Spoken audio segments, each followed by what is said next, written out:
Tēnā tātou katoa, no mai haere mai, ko Ann Bardsley aho. I'm Ann Bardsley. I'm the Deputy Director of COI2, the Centre for Informed Futures here at the University of Auckland. It's my pleasure today to welcome you to this webinar on the well-being of future generations. And we are very pleased to be hosting Sophie Howe, the former Commissioner for Future Generations from Wales. We're going to hear a bit of her story and her trials and mostly tribulations, we hope, on her journey the past 7 years as the world's first Future Generations Commissioner. Just a little housekeeping. We're asking you to use the Q&A function, and please feel free to upvote questions that you think are good and would like answered.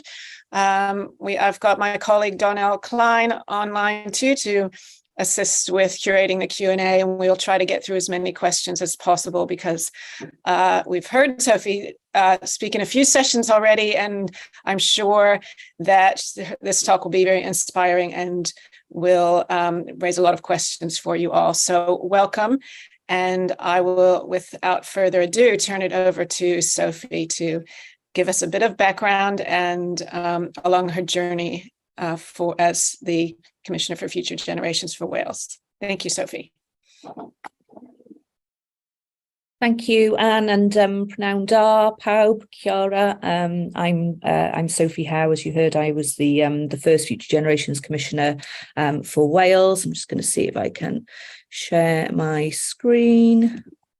Here we go. Okay, so hopefully you're seeing my screen. If you are seeing my screen, you're seeing one of my future generations. This is my little girl, Belle. She's 9 now. I think she was about 7 there. This is a sort of image, I suppose, of how I feel I'd like all of our future generations to be growing up. So connected with nature, happy and thriving. And my job in Wales as the first Future Generations Commissioner was to act as the guardian of the interests of the future generations of Wales, and to hold the government, our Welsh Government and other public institutions to account on how they were acting in the interests of future generations. I suppose when you think about a Future Generations Commissioner, it's not something that immediately everyone perhaps understands, what it is. Perhaps you think that it might be someone who is trying to predict the future, and we know that generally when futurists predict the future, they don't often get it spot on. I'm going to start with some predictions from futurists back in 1923 as to what the world would look like in 2023. So curls for men apparently were the prediction, and we should worry because women will be shaving their heads. But I think we can take heart by the fact that there'll be no more hard work. We'll only be working a 4-hour day owing to the work of electricity, and the fact that perhaps we'll be living as long as 200 years. And maybe that's something to do with utensils made from pulp. So all of these predictions from people and experts in 1923 about what the world would look like in 2023. And although some of these are quite amusing, there are some things, I suppose, nods to the future, or things that we can see that are relevant now in 2023. So we're ending our love affair with plastic. We've just seen the world's biggest trial of a reduced working week. We're reconstructing what we have previously thought about gender, and of course life expectancy has been on the increase, although starting to plateau. So not quite living to 200 years. But certainly we can see some things that are relevant from those predictions. But what are the other things really that is facing the world now that we are predicting, and some of the things that we know will happen. We don't know exactly how they will play out, but these are some of the big challenges facing the world in 2023. So the rise of AI, automation, artificial intelligence. What will that mean? And what is that already that meaning in terms of the way that we're living and working? Obviously, the big existential threat in terms of climate change, but also, ecological damage and ecological threat, but also some of the demographic changes in population, and particularly the aging population. And the challenge that we have here is that across the world, our systems of governance really are just incredibly bad at planning for the future. We work on the basis of short-term political cycles, short-term election cycles, short-term budget cycles, short-term performance measures. And in any of these three areas and many more, we are nowhere near taking the steps that we need to be, or taking the action that we need to be taking now in order to prepare for the possible futures that these sort of mega trends, I suppose, are likely to bring. But in Wales, we are trying to change that. We have quite a long history with sustainable development. This is part of our sustainable development journey. When the Government of Wales was established through the Government of Wales Act 1998, there was a clause in our legislation which said sustainable development should be a central organising principle of what the government does. You can see here various sustainable development strategies. When Wales gained new lawmaking powers after another referendum in 2006, the Government of Wales Act 2006 said that ministers should put in place arrangements to promote sustainable development. And again, you can see more strategies. And perhaps, here's the problem with strategies, and here's a problem with laws which are, don't put much meat on the bone, if you like, just those sort of one clause. That actually the reality was, although sustainable development being a central organising principle is a lofty ambition and a worthy ambition for government, in reality it wasn't happening. In reality, what that meant is that the Environment Minister would take a report to the Senedd, that's the Welsh Parliament, once a year about stuff that was happening mainly in her department relating to sustainable development, and it wasn't really seen as the business of the Economy Minister or the Housing Minister or the Transport Minister. And this particular Environment Minister, Jane Davidson, was really frustrated about this. And she managed to convince the then First Minister of Wales that all of this was failing, really, and that we needed to put more meat on the bone of what we meant by sustainable development being a central organising principle. She convinced him to put in place a manifesto commitment for the next elections, which simply said, we will legislate for sustainable development. The Labour Party won that election and were therefore responsible for implementing this manifesto commitment. But she had actually retired from government at that point, at that election. So the new government were left with this thing that had been her baby, not really knowing exactly how they should take it forward.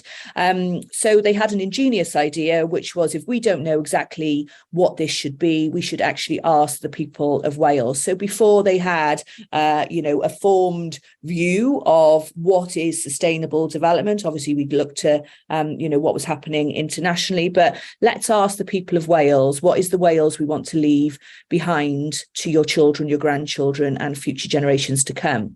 So that national dialogue, the Wales we want, was held in sort of 2013-14, where that question was posed. And what the people of Wales said led to the development of the Wellbeing of Future Generations Act. So it morphed from a Sustainable Development Act to a Wellbeing of Future Generations Act, which does a number of things. So first of all, it puts in place this overarching duty on all of our public institutions. So that's our government, our health boards, our local authorities, some of our national agencies, all of our main public bodies in Wales. They must demonstrate that they're taking decisions in a way which meets today's needs without compromising the ability of future generations to meet their own needs. It then, based on the conversation that we had with the citizens of Wales, sets out these 7 long-term wellbeing goals.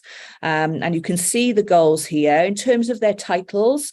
Nothing particularly controversial controversial, nothing really that you could disagree with. Who doesn't want a prosperous Wales, a more ecologically resilient Wales, and so on? But there are a few things which are significant here. First off, I want to ask you to look at the definition of a prosperous Wales, an innovative, productive and low carbon society, which recognises the limits of the global environment and therefore uses resources efficiently and proportionately, including acting on climate change. I'm not going to read the whole thing out. You can see it there. But what you might note is the omission of any reference to GDP. And what you will probably note is that our definition of prosperity is prosperity very much within planetary boundaries. The second really interesting thing about these goals is the duties on all public bodies to set objectives which maximise their contribution to all 7 of the wellbeing goals.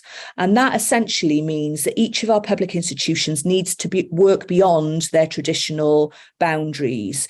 They need to recognise the connections between these things. So, for example, the healthcare system, globally, if the healthcare system was a country, it would be the 5th biggest emitter of carbon in the world.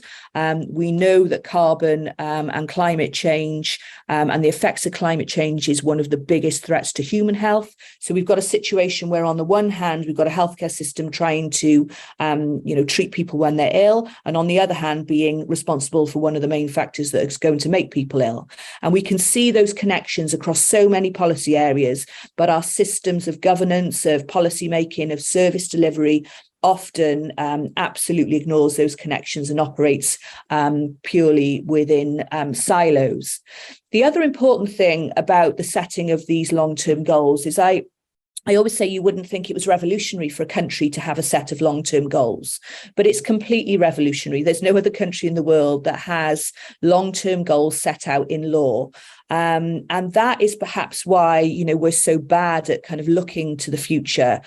Generally, we see commitments and, based on short-term electoral cycles, which is why we find ourselves not having dealt with the long-term challenges that span beyond electoral cycles and often beyond generations.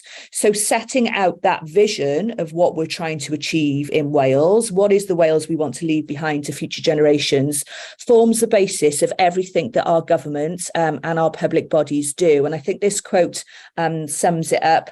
You've got to think about the big things while you're doing the small things so that all the small things go in the right direction. So we know in Wales the direction that we're trying to go in.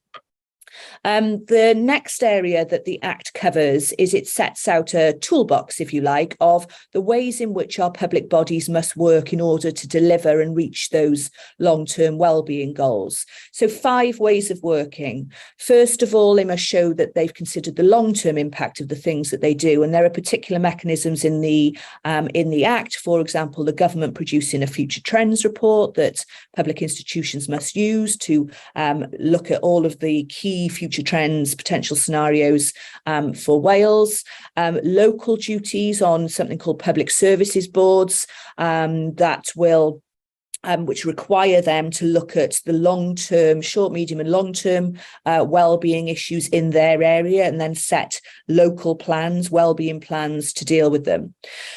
Secondly, prevention. So preventing problems from occurring or getting worse. We all know that prevention is better than cure, but generally public policy is really bad at doing that.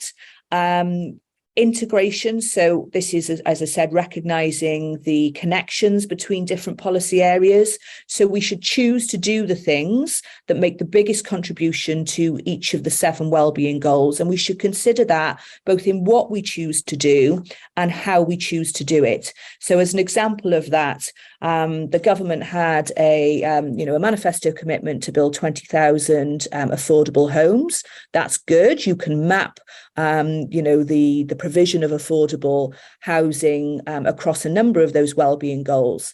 But if we didn't think about building low carbon housing and joining up government departments so that our skills programs were routing people into the good quality jobs that were going to be made available by building those homes, and if we didn't think about the planning and design and construction of those homes in a way which builds in sites for nature, which builds in cohesive communities, which builds in good transport links, then actually the way in which we're building those 20,000 affordable homes is missing a whole load of opportunities to deliver further against those wellbeing goals.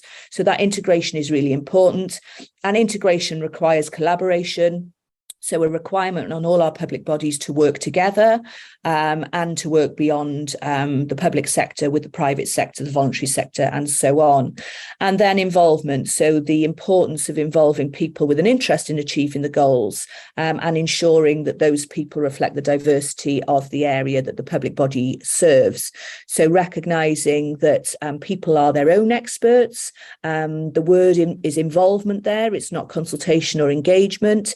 It's a much deeper sense of co-production. I want to just touch on another element around that kind of the importance of connection and integration. Whatever your starting point, there are connections across each of those 7 wellbeing goals. If we just take an example here in terms of health.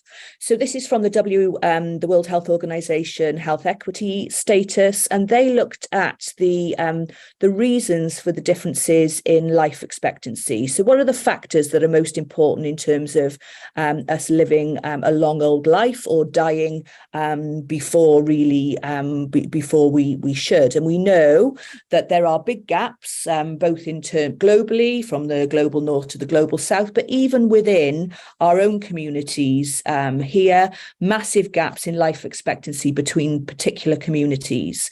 And here are the reasons for those gaps in life expectancy. Interestingly, only 10% of what makes a difference in terms of life expectancy is the healthcare system itself. And yet what we can see, both in terms of, public commitment to, government commitment to, the resourcing of, actually a huge amount of government resource goes into the healthcare system itself. And in the UK, it's between about 40 and 45% of the whole government budget goes into resourcing our National Health Service, which is much loved and much needed, but actually it only equates to 10% of the difference in life expectancy. The biggest chunk of what makes a difference is about income security and social protection. So, are you living in poverty? Can you put food on the table, and so on? 35% of what makes the difference. 29% of what makes the difference is about our living conditions. So what's the quality of your housing? Are you living in an area with high air pollution? Do you have access to nature? Is your community safe? And, so 29%. So we could actually say the role of those people who plan, design and build our communities and an investment in providing good quality housing is almost 3 times more important than any investment in our national healthcare infrastructure. And then 19% about social and human capital. So what's the quality of your relationships? Do you have people you can turn to in your hour of need? Is there a sense of community in the area that you live, and do you feel you have agency in that community? So again, often this sort of social and human capital, relationships, community and so on is seen as the soft and fluffy stuff that perhaps government shouldn't be involving themselves in, but far from it being soft and fluffy, it actually relates back to that hard metric of how long are you going to live. So absolutely there is a role for government in getting involved in these things. So the Act then also establishes a Future Generations Commissioner. So I was described as the world's first minister for the unborn, which is quite a cool title, not strictly accurate because I wasn't a minister of the government. My role was to hold the government to account, and I describe it often as a role of both coach and referee. So powers to advise and support our public institutions on the steps that they should take to meet the wellbeing goals. How do they make those connections? How do they deploy long-term thinking and so on? And then also duties to monitor and assess the progress that they were making. And I often describe the role really, and in law it's set out as the Future Generations Commissioner is, you can see there in section 18A2, that to be the guardian of the ability of future generations to meet their needs.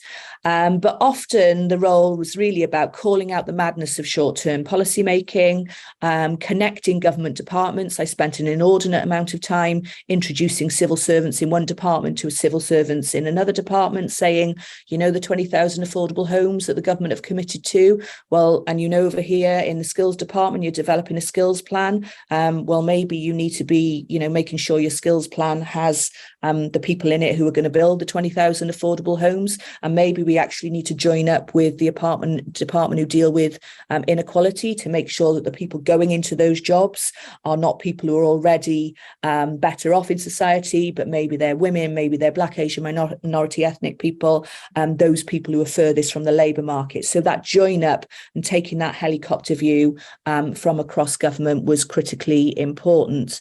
And it's something which is absent in so many of our systems of governance. Here's just a slide in terms of the infrastructure or the architecture of the Future Generations Act. So the 7 wellbeing goals, those goals supported by national indicators, so 50 national indicators, which are tracking the progress as a nation across those goals, the setting of milestones by government, what is it that we are aiming to achieve in terms of those indicators by when, and then the production of a future trends report. Then individual duties on each of the 50 bodies covered by the Act, collective duties through the establishment of something called public services boards, where all of the key public services in each local authority area must come together to set a collective wellbeing plan, the things that they can do and the things that they can only achieve collectively, and some similar duties on the lower level of local government infrastructure, community councils. I've talked about the 5 ways of working, and then of course enabling the change and providing accountability for the change. My role as the Future Generations Commissioner for Wales, and also a role for the Auditor General for Wales, particularly to examine how those public institutions were applying the 5 ways of working. In reality, that meant myself and the Auditor General for Wales working very closely together, doing joint audits, sharing intelligence and so on, and reaching common conclusions. Hang on, not sure why I am not moving now. There we go. This is a model which I think, oh no, I've gone too far now. A model which I have found useful in the public sector in Wales. Have found useful to understand what it is that we're trying to achieve here. This is called the 3 Horizons model. If we look at Horizon 1, this is sort of business as usual. What will happen if we carry on with business as usual? What will happen if we carry on with, with the way in which we consume beyond planetary boundaries? What will happen if we carry on in terms of the trajectory, in terms of mental health, or in terms of wealth inequality? We're going to be on a downward trend, and we are on a downward trend in many cases.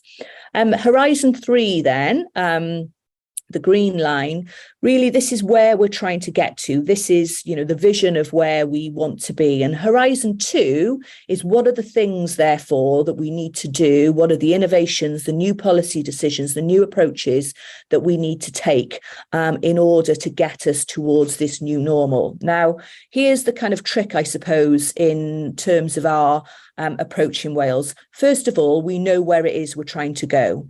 And that's not something that every country can say. You might have a plethora of policy documents and strategies and so on, and you might have the short-term programme for government for whatever political party is in government at that particular time, but you don't necessarily have a long-term vision. We do have that long-term vision in Wales, so we know where we're trying to go. And we also know that that long-term vision is a joined up and connected one. So if I just sort of play out here, why that's so important. If we took the example of decarbonising our transportation system, so we know in order to meet our carbon emissions targets, in order to meet our, the agreements that we've made in terms of the COP and the Paris Climate Accord and so on, that transport is a key area where we need to reduce our emissions. If that's our sole aim, then, for example, a Horizon 2 intervention or innovation could be mass investment in electric vehicles. Macron has done something similar in France, grants for electric vehicles, rolling out more electric vehicle infrastructure. And of course, we will need some of that. However, if your aim is not just to decarbonise a transportation system, but is also to reduce inequality and to improve the cohesion of communities and make communities more connected, and to address health issues, then actually investing in electric vehicles is that Horizon 2 negative. It's taking us back to business as usual. We're all still sat in our EVs getting fatter because we're not walking or cycling anywhere. We're still not talking to our neighbours because we're in our cars. We're still sat in congestion in our EVs rather than our petrol or diesel vehicles, and our towns and cities are still clogged up by cars. And those people who are living in poverty, who can't afford diesel or petrol cars, definitely can't afford electric vehicles. So what we see there is that some of the innovations in play, if they're not tested against a holistic framework and long-term wellbeing framework, actually they can just reinforce business as usual. And they can actually work against the long-term holistic well-being for our citizens. So a much better investment, if we're applying a long-term holistic lens, is actually investment in public transport and active travel interventions. And that is exactly what we are doing in Wales by applying that framework. The first big test of the legislation was government proposals to spend the entire of their borrowing capacity building a 13-mile stretch of motorway to deal with the problem here. This is the M4 around Newport, an area which is heavily congested. And of course, you get a problem with congestion. It's a live issue here in Auckland, and I'm sure in cities, I know in cities across the world that, we've got a problem with congestion. What do? We build another road. If any of you have ever been to Texas, and I'm sure other parts of the US as well, I was in Texas a couple of years ago on an 8-lane freeway, which started as 3 lanes, and then they added another lane and another lane and another lane and another lane. And essentially, when we keep building roads, we fill them. When we keep building roads rather than investing in modal shift, there's no other opportunities for people to do anything differently. So I intervened in this issue, and I asked the government to explain to me how they'd applied the Wellbeing of Future Generations Act to the proposal to spend the entire of their borrowing capacity building this road. I asked them to explain to me, let's just go back to these goals, how it was in line with the goal of a prosperous Wales, and how it was in line with meeting our carbon and climate targets, how it was in line with the goal of a resilient Wales, which is about maintaining and enhancing a biodiverse natural environment, because that road was going through a nature reserve. I asked them how it was in line with the goal of a healthier Wales when we have illegal levels of air pollution with a direct correlation to poor health and indeed death, and how it was in line with the fact that we have 58% of our adult population, 26% of our kids who are overweight or obese. So what's the long-term health consequences there? And then finally, how is it in line with the goal of a more equal Wales? Because 25% of the lowest income households in that area don't even own a car. So we'd be spending the entire of the government's borrowing capacity on something which benefits the already better off. So you can see by applying that holistic lens in terms of a transport scenario, that actually building a road is not sensible at all. And so the government, it was widely regarded to be a done deal that this road was going to be built. Of course, you can imagine the economy versus environment arguments that were playing out here. But actually, when you apply a holistic wellbeing lens to that, the government found it, well, they were unable to justify how they'd applied the Future Generations Act and this new way of thinking that our law requires to this decision. So the First Minister changed his mind, cancelled the road, and we went even further. We looked at our whole transport strategy for Wales to say it needs to be made fit for application of the Future Generations Act. So the new transport strategy for Wales puts investment which supports private motor vehicles right at the bottom of the transport hierarchy, and walking and cycling, because that's best for our well-being across all of those domains, at the top in terms of investment. Our government was spending 2/3 of their infrastructure investment budget on building roads, and I challenged them on how, on the one hand, have you declared climate emergency and need to be applying these holistic well-being goals, and where is your justification for spending the entire of your infrastructure investment budget, or sorry, 2/3 of your infrastructure investment budget on building roads? So within 2 years following those challenges, that started to decrease. It's down to 1/3, with the difference going into investment in public transport and active travel. And in 2022, following my interventions in terms of the whole road building programme for Wales, asking for justification on each of the 55 pre-approved road building schemes that existed in Wales, 51 of those 55 road building schemes were cancelled because they cannot be justified when you apply a holistic well-being lens. So we've fundamentally transformed our approach to transport strategy in Wales. That's probably the best example of a whole system sort of reform in a particular policy area.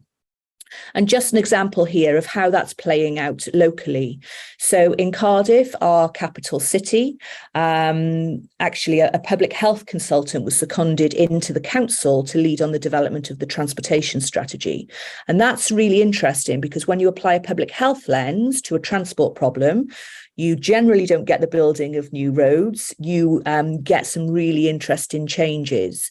So what he looked at is, where are the areas with the highest levels of air pollution, the areas with the lowest levels of life expectancy, correlations there in terms of inequity as well. Large numbers of our Black, Asian, minority ethnic communities living in those inner city suburbs with these high levels of air pollution. So let's target our public transport and active travel investment to those areas. In doing that, let's clean and green those areas. So our new walking and cycling routes are constructed using nature, which also contributes to the goal of a resilient Wales.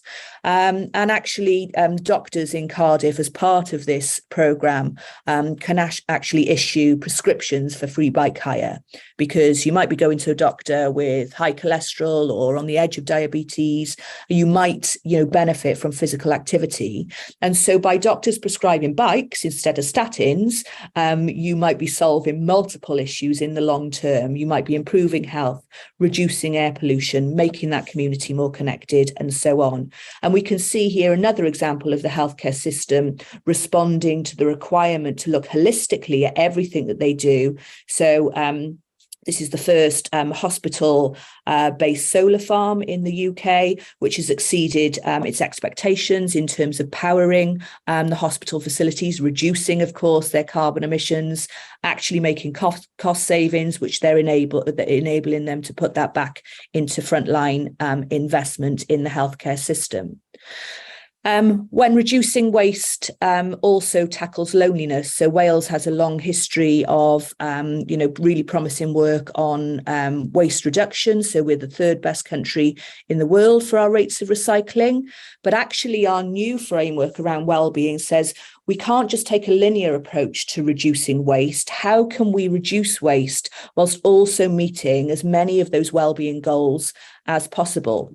So here, the strategy from government, which is now being rolled out across the country, are things like setting up the library of things. So they call the Welsh word for that, which is borrow benthyg, where you can go and you can borrow all of the things that we tend to keep in our garages or our attics and might use once a year, your paint strippers, your hedge trimmers, your lawn mowers, tents if you want to go camping, and a whole range of different things, all of which have taken resources, planetary resources, for us to produce and leave in our garage for the majority of the time. They have a financial cost, of course, which isn't available to many people, particularly those living in poverty. And then they have a waste cost when they break and they go into landfill and so on. So why don't we bring together communities to actually share that? We can reduce waste and we can share and we can connect communities. And on the right here, you can see our repair cafes. So instead of sending your phone or your microwave or your television or whatever it might be to landfill when it's broken, volunteers are helping to repair those things. You can go along, you can have your whatever repaired, you can have a chat. The volunteers, volunteering is good for health as well. So we're looking at all of those connections. How can we do the things that we need to do in a way which maximizes the benefit? The final example that I want to share with you, and there are many more if we had more time, is our education system. So across the world, our education systems are, in very many cases, are still educating for an industrial age. We're still imparting knowledge on our, to our children and our young people, rather than the skills that they will need to thrive in later life. We know that the world of work is changing. We know that there are really worrying trends around poor mental health amongst young people, which continue into adulthood. So most enduring mental health conditions start before the age of 14.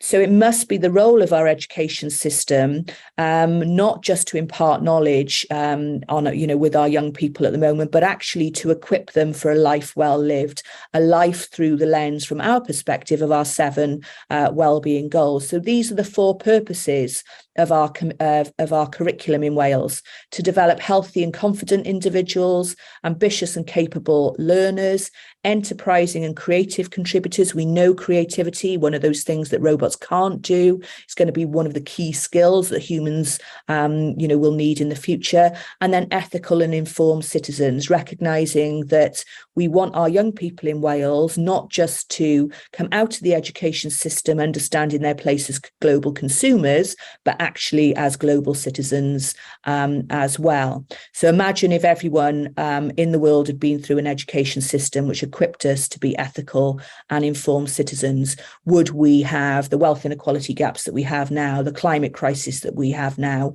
and so on?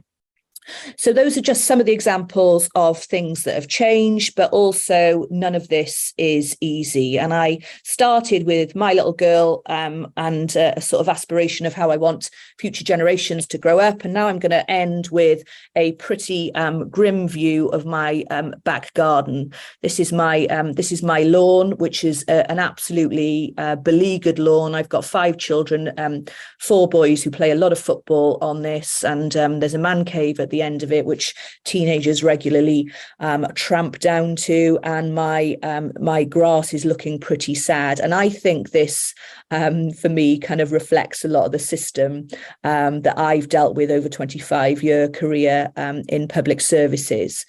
So we see shoots of, we see green shoots in parts of the system, and certainly the Future Generations Act in Wales is enabling those, more and more of those green shoots to come through. But the system really is quite kind of rotten at its core. The system still perpetuates short-term thinking across the world. It still, focuses on, addressing the here and now.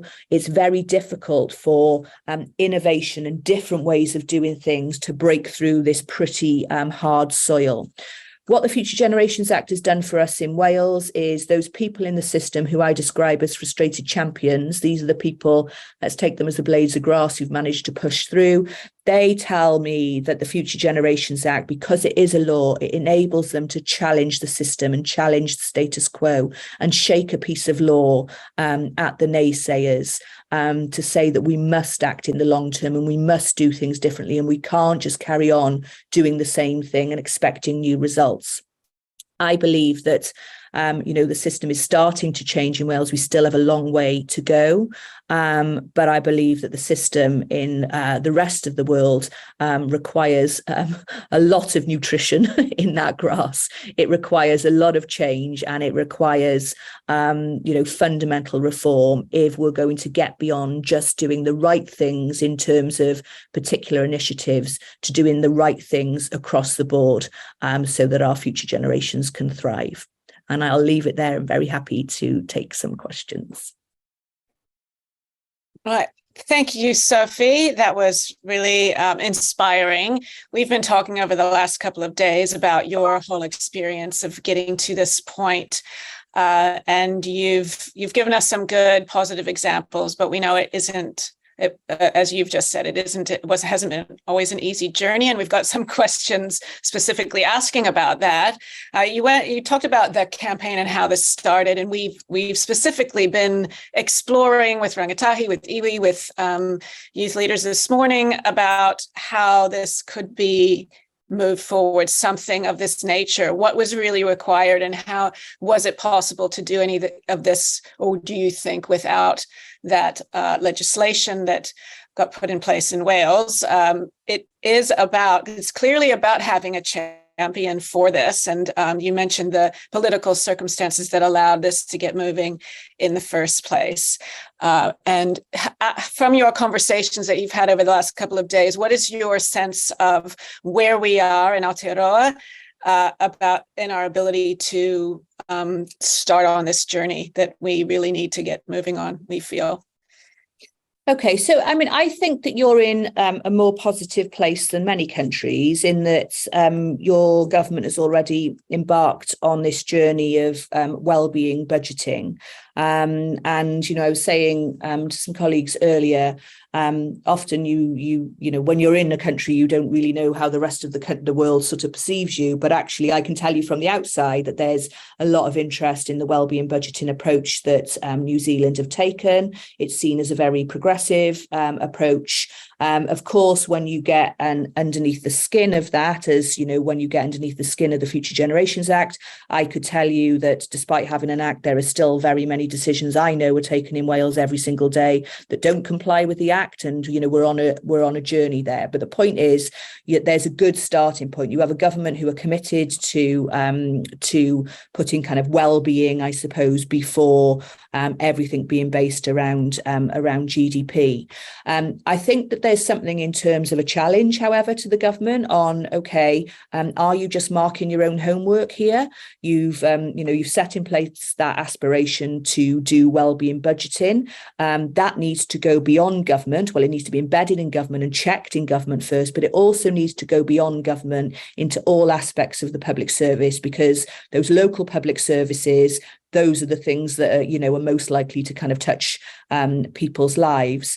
I think in order for you to do that, something akin to a national conversation, which is how we started in Wales, could be really important, because I suppose the wellbeing framework that the government has put in place, has that been tested with citizens? Is it the citizens of New Zealand's vision for the New Zealand that they want to leave behind? So I think that I would be using the foundations that you have and the sort of openness, I suppose, towards this shift in focus on wellbeing, which is not the case in many countries. And I would be asking the government how they can build on that and go further. And if they're serious about it, are they willing to have that independently examined? And also, if they're serious about kind of connecting back to communities, how can they move to the next stage of helping for those wellbeing metrics and goals to be formed by citizens? Thanks. Yes, we do have some institutions put in place here, and Caroline Foster has asked a question, which we've discussed previously. Caroline's the director of the New Zealand Centre for Environmental Law here at the University of Auckland, and she asks about, based on these conversations, how might we adjust the mandate of the Parliamentary Commissioner for the Environment, which is one of those And we've also got a climate change commission. So those would be the two things that are those agencies that are looking a bit longer term. But we have discussed, I'm going to let you answer that question about the PCE and whether that's an avenue or other institutions that you think would serve us better, and why or why not. So, I would say, yes, it's a possibility, but, here's the thing, I think. You would have to ensure that mandate gave an equal weighting to, we've got 4 pillars of wellbeing in Wales: social, economic, environmental and cultural wellbeing. When you pigeonhole, this is just the environment, or this is just culture, or this is just economy, you don't necessarily get that joined up thinking. And you also struggle to bring other people on board, I think. So as to whether the mandate could be expanded and take a view of that sort of helicopter approach, could the Environmental Commissioner be intervening in education policy, perhaps in the way that I did? Could he be, or she or he be intervening in the, what needs to happen in terms of the ageing population? All of those actually do have connections back to the environment. How are we going to ensure our kids are ethical, informed citizens? What is the kind of climate education that they're having? How are we going to upskill older populations? And those sort of, early, we have apprenticeships in Wales, but those sort of, early career into green industries. There are those connections, but I think the beauty of the legislation in Wales is exactly that. It's someone who's not responsible just for one area, but is responsible for taking a helicopter view and joining the connections and taking the kind of long-term view. It might be that you need a role like that, as well as individual commissioners in specific areas who might get more into the kind of environmental regulatory approach and so on. But for me, it's that long-term connected approach which is critically important and critically lacking in most systems of governance. Yeah, and I've asked you already, but I find it, and probably one of your struggles is how you keep over how a commissioner or a commission keeps abreast of all of the possible connections and everything that you need to be looking at, and how your job was to keep these agencies to account for making their decisions based on considering the well-being of future generations. And I know you have some priority areas as how you handled that. Do you want to discuss that just briefly?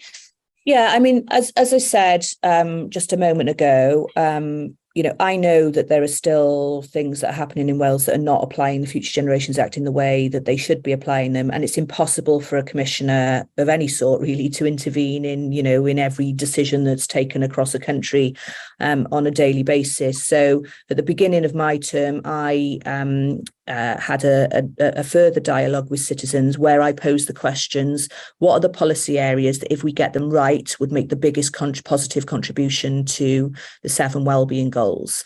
And what came out of that conversation were 6 priority areas.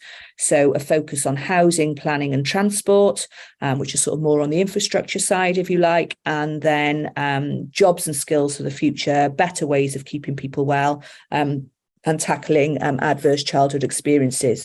So those are the areas that I focused on, hence that kind of, I suppose, that example of the wholesale reform of transport policy.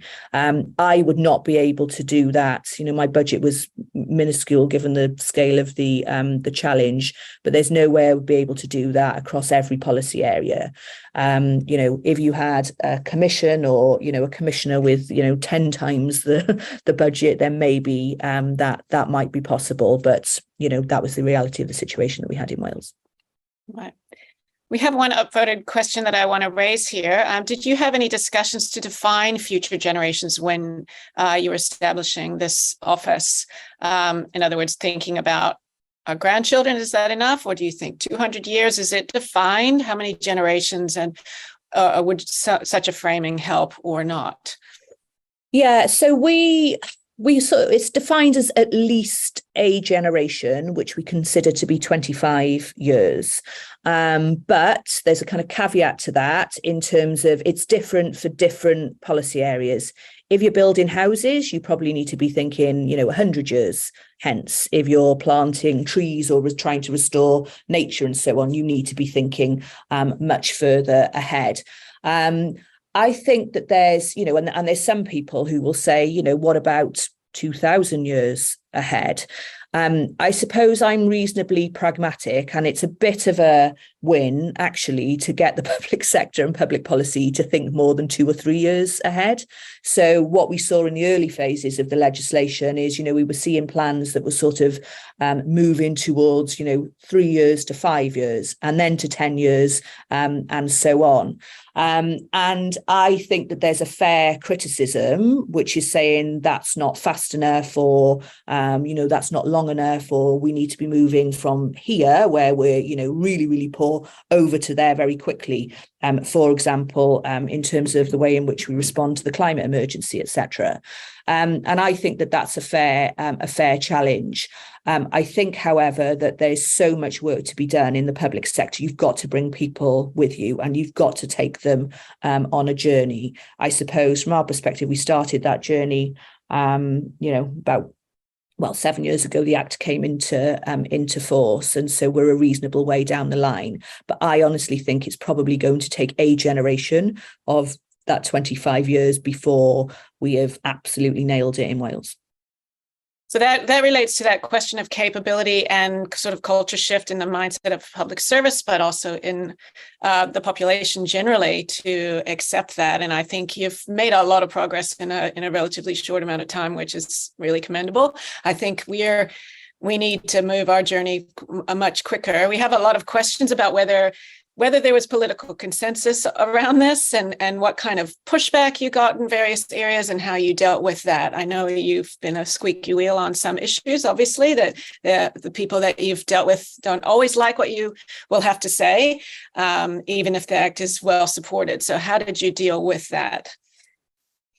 I think in terms of the sort of, the public and doing difficult things, and how do you bring people with you?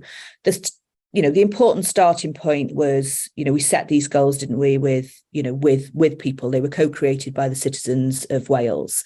Any of you, and I'm sure there's many of you on this webinar who work in public policy or public services, will know that, you can set long-term sort of objectives, or you can set a broad kind of consensus of objectives. That doesn't mean that people won't then object to the things that flow from that if they don't particularly suit them, or they're going to force them to change the way that they like to live their lives and so on. And, that road scenario is exactly that. Particularly the cancellation of the 51 roads out of 55, the poor transport minister is getting it in the neck on a regular basis. And I also get it in the neck on a regular basis about that.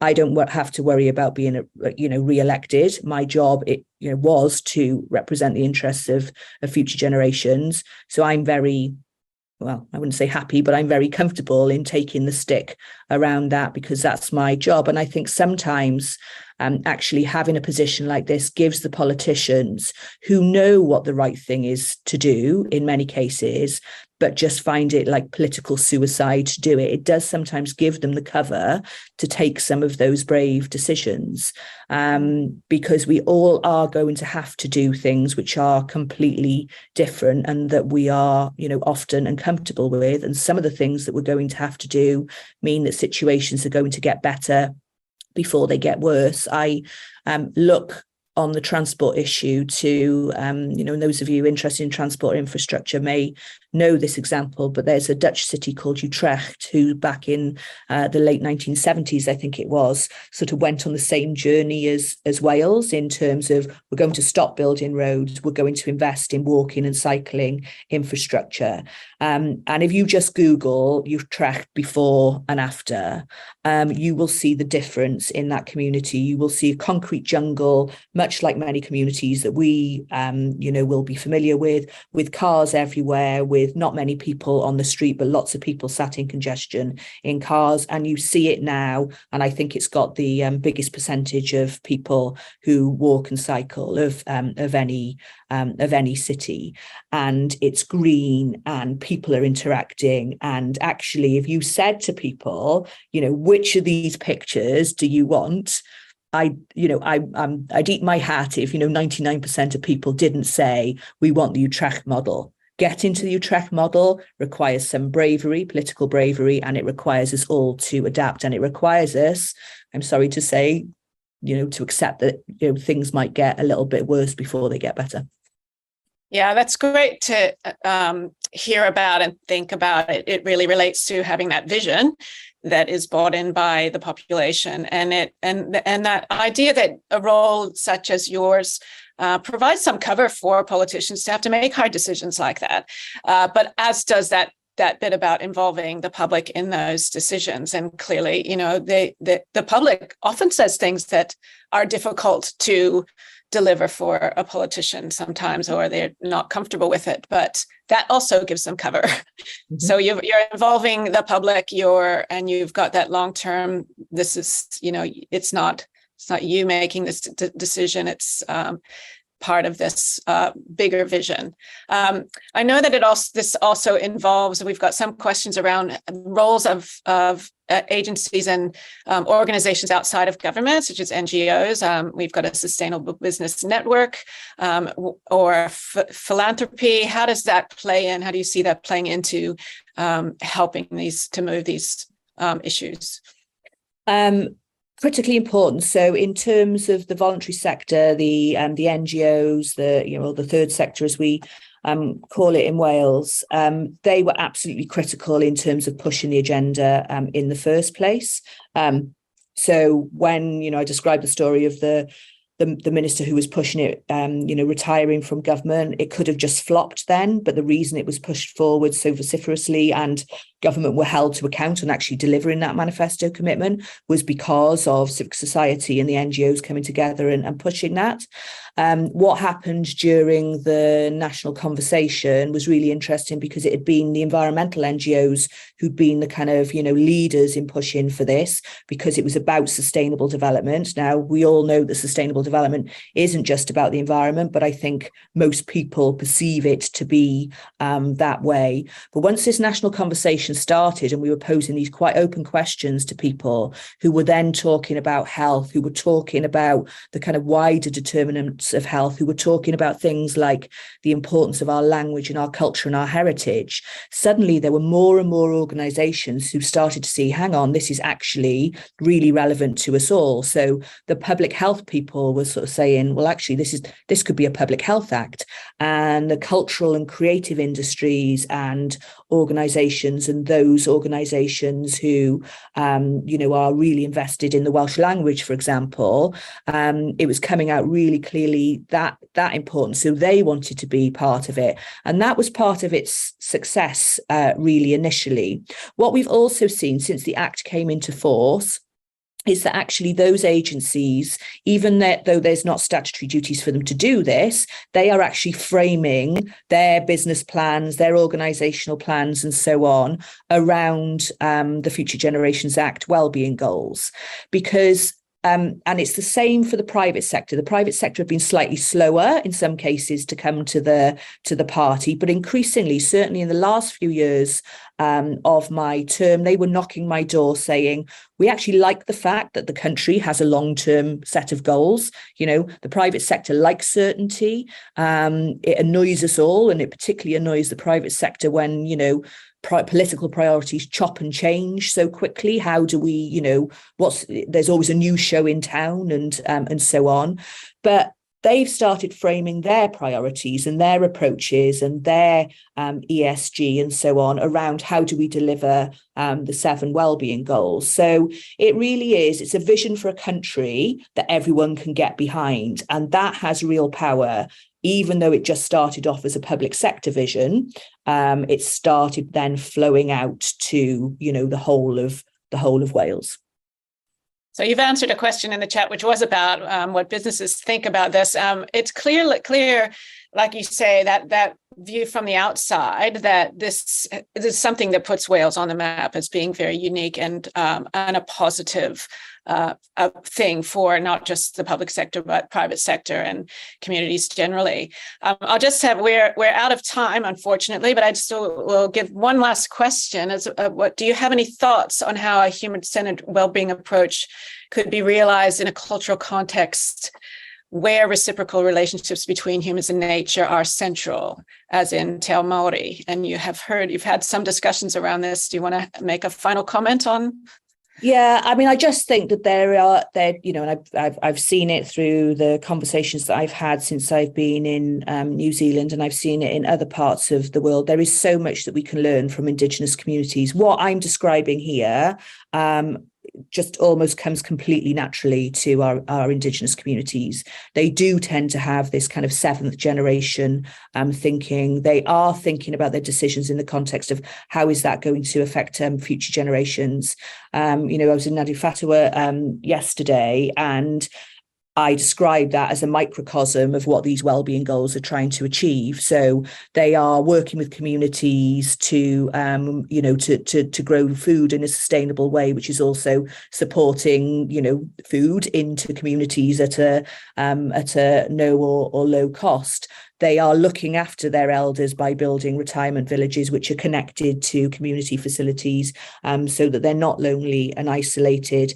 They're embedding this sort of, wisdom and long-term thinking in the way in which they're delivering a school curriculum. They're investing for the long term. So we have a huge amount to learn from those communities. And, I could say that you could almost just pick up that thinking and legislate for that in New Zealand, and you'd have done a pretty good job at acting in the interests of future generations.